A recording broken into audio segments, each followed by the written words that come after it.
मेरे YouTube channel Sanskrit भाषा जान में आपको बहुत बहुत ही स्वागत है और बड़े हर्ष का विषय है। आज से आपकी रीजनिंग की क्लासें शुरू हो रही हैं, जिसमें आप थोड़ा थोड़ा कर करके सीखते ही जाएंगे, क्योंकि काफ़ी विद्यार्थी जो जीडी की तैयारी कर रहे हैं उनका पेपर जनवरी में है और जनवरी के पूर्व में मैं चाहता हूँ रीजनिंग की प्रैक्टिस हो जाए, थोड़ी सी उनकी जीएस की प्रैक्टिस हो जाए और जीएस जीके की अपना जो है रिवीजन करते रहें। बाकी अपना फिजिकल वर्क आप बहुत अच्छे से करते रहें। फिजिकल वर्क के साथ साथ लेकिन कुछ बच्चे हैं दोनों टाइम दौड़ते हैं, तो मेरी सलाह है उनको अपनी एनर्जी को थोड़ा सा स्टोर करके रखें। किसके लिए? पढ़ाई के लिए, जिससे वो अपना समय दोनों में दे पाए। ज्यादा आप दौड़ेंगे बिल्कुल एनर्जी लॉस हो जाएगी, आप अपने पढ़ाई पे ज्यादा ध्यान नहीं दे पाएंगे। तो हमको दोनों चीजों को साथ में लेकर के चलना ही होगा। तो चलिए आइए, रीजनिंग होता क्या है? एक रीजन शब्द से बना है एक कारण, उस कारण को पकड़ना कि आखिर में उस रीजन, उस कारण को उस प्रश्न में कैसे हम पकड़ेंगे, कैसे उसको कोऑर्डिनेट करेंगे, एक दूसरे से कैसे उसको जोड़ेंगे। तो आइए देखते हैं हम। जैसे रीजनिंग में सादृश्यता होता है, एनालॉजी में सादृश्यता का मतलब क्या है? जो हमारे आंखों के सामने बिल्कुल दिखाई दे। अब हमारे आंखों के सामने क्या क्या दिखाई दे रहा है, इसके अन्य नाम और क्या क्या है, आइए हम जान लेते हैं। पहले तो जानते हैं हम कि सादृश्यता होता क्या है, इसके अन्य नाम और कौन कौन से हैं। सादृश्यता को हम समानता ना या समरूपता, समान रूप, जिसमें समान रूप दिखाई देता हो, जैसा मेरा फेस वैसे दूसरे का भी, या उसका मिलता जुलता व्यवहार हो। कहने का मतलब एक दूसरे के साथ उसका संबंध होना ही चाहिए, तभी वह सही माना जाएगा।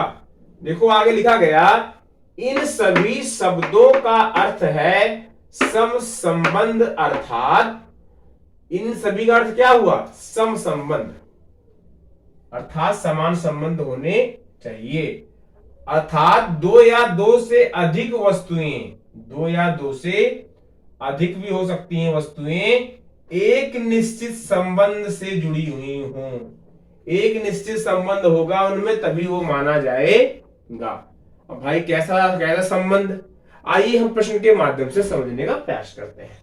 जैसे पहला प्रश्न है, सुख दुख रोना।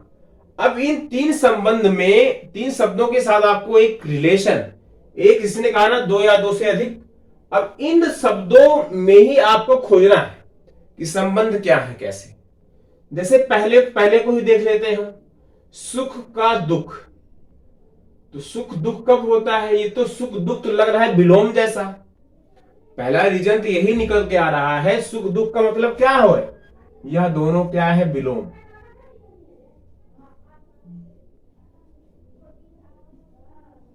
विलोम है। तो अब अगर सुख का विलोम दुख होता है तो रोना का विलोम क्या होगा? तो रोना का विलोम ऑटोमेटिक क्या हो जाएगा? हंसना हो जाएगा। क्या हो जाएगा? हंसना। अब देखो, खुशी का अर्थ भी, हर्ष का अर्थ भी खुशी होता है। मृत्यु तो जानते हो मौत, तो ये हो नहीं सकता। तो रोना का डायरेक्ट, रोना का विलोम क्या होगा? रोना का विलोम हंसना होगा, इसलिए हंसने वाला ऑप्शन क्या हो जाएगा? सही हो जाएगा। क्लियर हो गया? हमको संबंधों को ढूंढना है, दो या दो से अधिक संबंध ढूंढेंगे, फट से आंसर को लगा देंगे। अगला जैसे दूसरा प्रश्न है, गुनगुना गर्म अच्छा। अब देखिए दूसरे टाइप का प्रश्न आ गया। आप पानी को गैस पर रखते हैं या वाटर हीटर में हीट करते हैं। पहले तो क्या होता है? गुनगुना होता है, फिर गुनगुना होने के बाद वो फिर गर्म हो जाता है, और गर्म से भी ज्यादा उसको करोगे तो वो भाप में बदल जाता है। होता यही है। अब देखिए, अब ये गर्म तक की बात कर रहा है, भाप की तो बात की नहीं इसने। अब गुनगुना होने के बाद गर्म होता है। ऐसे ही अच्छा अगर कोई व्यक्ति है, कोई आदमी है, तो वो क्या बन सकता है? ऑप्शन में देखो, बुरा तो बनेगा नहीं, अच्छा होगा। मंद अर्थात धीमा भी नहीं होगा। उत्कृष्ट हो सकता है या बुद्धिमान हो सकता है। तो अच्छा है, तो अच्छा का मतलब क्या है? बुद्धिमान तो पहले से ही है, तभी तो अच्छा है। तो ये वाला ऑप्शन भी नहीं होगा।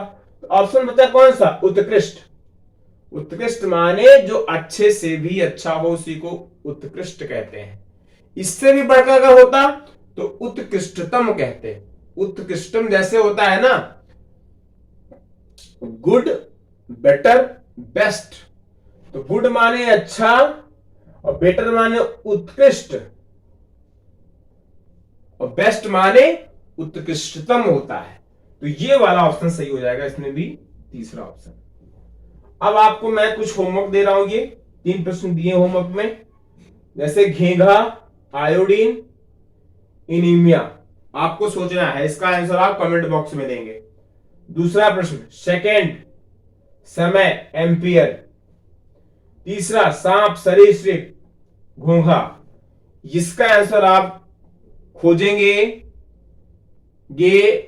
और समझ करके इसका आंसर आप देंगे। इसमें मैं इसीलिए ऑप्शन भी नहीं दे रहा हूं।